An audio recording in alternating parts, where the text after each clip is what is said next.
Hello friends, কেমন আছো তোমরা সবাই? আশা করি সবাই খুব ভালো আছো। তো তোমাদের সবাইকে আমার চ্যানেলে অনেক অনেক ভালোবাসা আর স্বাগত জানিয়ে আবার একটা নতুন ভিডিও শুরু করছি। তো দেখো এখন আমি কি করতে বসেছি। দেখো এখন আমি মানার চুল কাটতে বসেছি।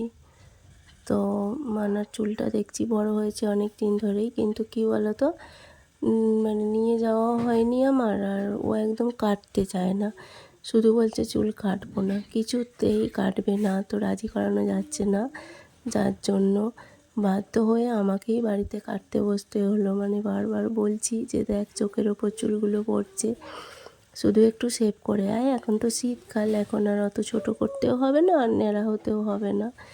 না, কিছুতেই যাবে না।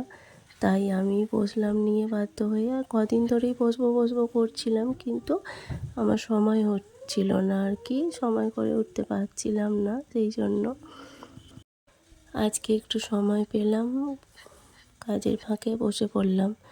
অনেক বলে কয়ে রাজি করিয়েছি, জানো তো, কিছুতেই রাজি হয় না। আর এটা আমার একটু ভালোই লাগে, মানে সোনা যখন ছোট ছিল, এখন তো তবু মানা গিয়ে সেলুনে গিয়ে চুল কেটে আসে যখন ওর মর্জি হয়। মানে জোর করে নিয়ে গেলেও কি ও বসে থাকে, কাটতে চায় আর কি দোকানে গেলে। কিন্তু সোনা যখন ছোট ছিল তো এত কাঁদতো, সোনাকে ছোটোবেলায় ন্যাড়াও করানো যেত না, প্রচণ্ড কাঁদতো। ছোটোবেলায় তো নাপিতকে বাড়িতে আসতে বলতে হতো, মানে সেলুনে তো তারা কোনো বিয়েই করতে পারতো না ওকে, যার জন্য।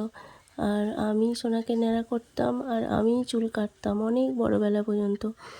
তো এখন তো তবু মানা সেলুনে যায়, মানাকেই প্রথমবার কাটছি, এর আগে কাটিনি আমি, ও সেলুনে গিয়েই কেটে আসে। কিন্তু সোনাকে অনেক বড়োবেলা পর্যন্ত আমি ন্যাড়া করেছি, আমিই চুল কেটেছি, সবই আমি করতাম আর কি। তো তোমাদের কার কার এরকম হয় আর কি, মানে বাচ্চাদের চুল কাটা থেকে ন্যাড়া করানো থেকে সবটাই মায়েদেরকে করতে হয়। আর জানিও কিন্তু কেউ যদি এরকম থাকো আমার মতো, দেখো কেমন চুলটা কাটা হয়েছে, দেখে সেটাও জানাবে। জাস্ট একটু শেভ করেছি আর কি।